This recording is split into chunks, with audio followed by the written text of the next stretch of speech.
राज्यात मान्सूनचा पाऊस कमी झाला असला तरी परतीचा पाऊस मात्र राज्यात धुमाकूळ घालणार असा दावा हवामान अभ्यासक पंजाबराव डक यांनी केलाय।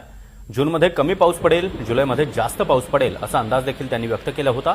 त्यातच आता सप्टेंबर आणि ऑक्टोबरमध्ये परतीचा पाऊस धुमाकूळ घालेल असा अंदाजही डक यांनी व्यक्त केलाय।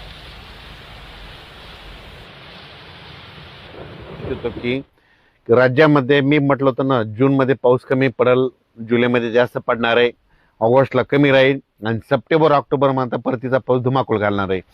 तर काय झालं की परत काल एक मेसेज आला की मराठवाड्यात आणि विदर्भात पाऊस जास्त पडणार आहे, काही भागात कमी पडणार आहे।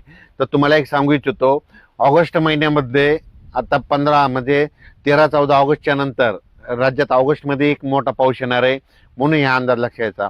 खास करून तुम्हाला एक सांगू इच्छितो की पश्चिम महाराष्ट्रामध्ये सोलापूर जिल्हा